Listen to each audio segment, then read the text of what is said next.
Yo, what's up, guys? Chopoya Kopi with another with another episode of yeah, the way we are starting this show is not right already. Yeah, so guys, you know what, man, guys? So I'm walking in the streets of TikTok, minding my own. You know that's a lie, and we don't lie on this channel.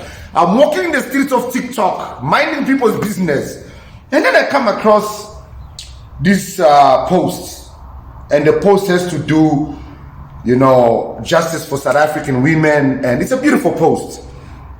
A lot is happening in this country that I feel like South Africa are distracted about. So people made a beautiful post, and they were putting these pictures here of all these women that have gone through hardship in this country and fighting for justice for women. Then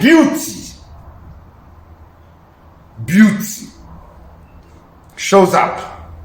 South Africa, evil country, never will I go there. I love my Nigeria like this.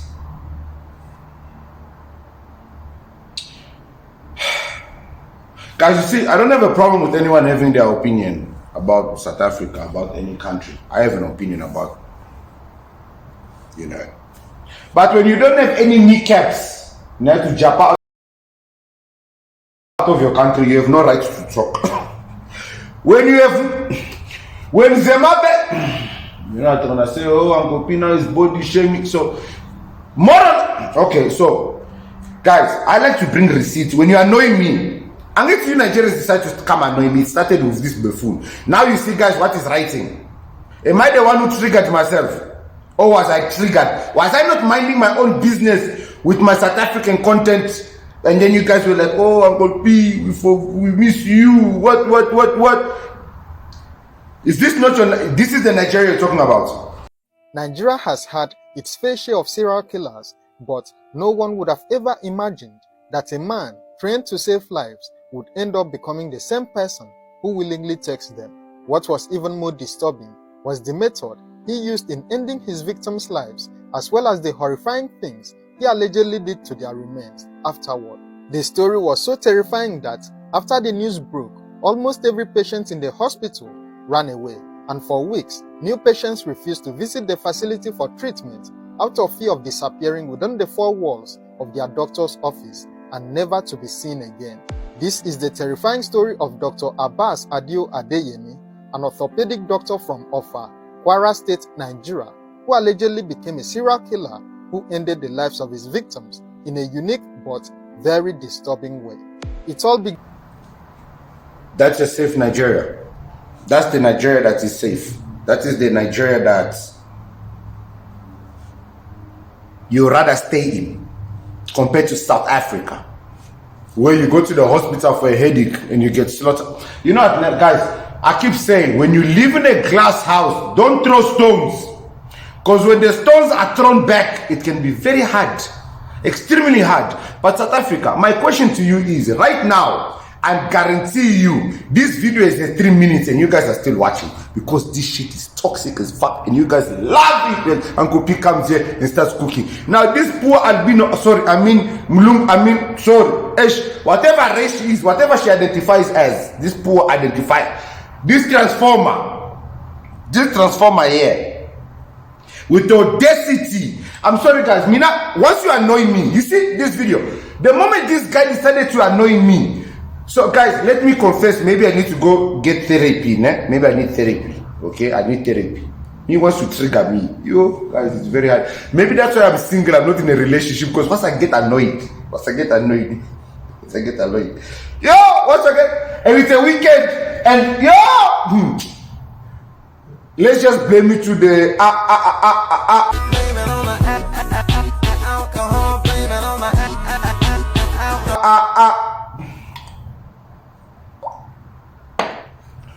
But South Africa, I want to ask you guys something.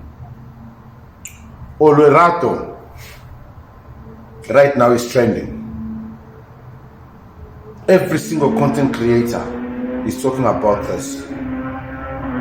This beautiful slide, this beautiful presentation is on TikTok. And yet, the same content creators were silent here. Now, 3 families in Dalton in KwaZulu-Natal are demanding justice after a farmer allegedly ran over and killed 3 learners. Asanda Mbonambi, Nubuhle Mgwaba and Tandol Wenkosi Ngobo were walking home from school in late February when the farmer reportedly knocked them over. Newsroom Africa's Siletiwe Ndlovu is following the... You know why they're not trending this? Because it doesn't fit their narratives. Guys, there's an agenda. And it happens every single year, every single month, every single season. We were talking about the petition just now. Cyril Ramaphosa went to America and this happened. Now, look, we are back here. We are back with gender-based violence. I am back talking about Nigerians. Do you know that that man has been given 10,000 rand bail? And his next court date is somewhere in June. He is sleeping in the comfort of his own home. A black man, unalived, he was gunned down. A Muzungu, unalived, 10,000 bail. He's sleeping with his wife at home. We are silenced. What are we really doing or hearing or listening to? But views doesn't make sense. But the views of this video here, because of the heading that I put and because of how I started this video. This is what you guys like. You like rowdy. You like these big bolded men to go wild on this. Yeah. But no, guys, listen. Nigerians, blame it on this your sister here. Yeah. Blame it on this your sister.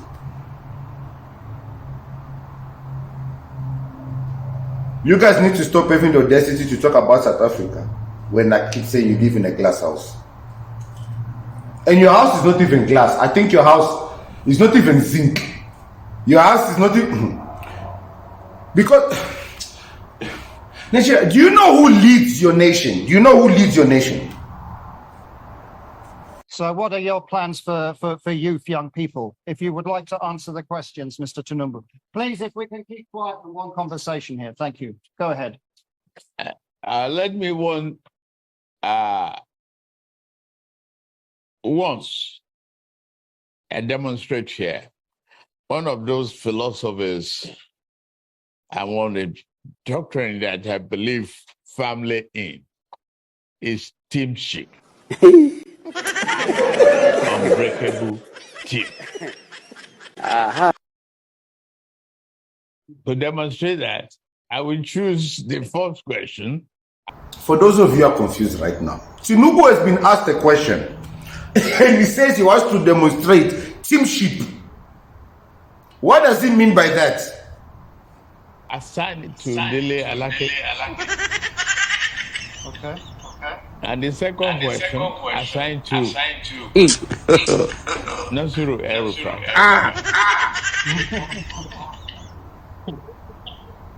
And third question, assigned to Ben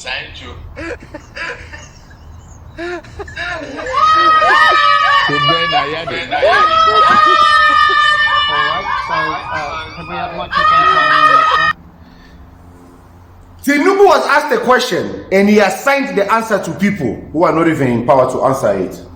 Does this look familiar like what our cupcake didn't just do pointing? I would like to my Minister of Agriculture to answer. I would like to my minister. Guys, who's leading us? I think this is the only way I can bring this news to you guys. The difference between Nigeria and South Africa is not that much. We are being led by fools. And nonsense are happening in both of our countries. And we are both paying attention on each other's nonsense and using it to insult each other rather than fix our nations. One is japaring, one is fighting for those ones that are japaring to protect.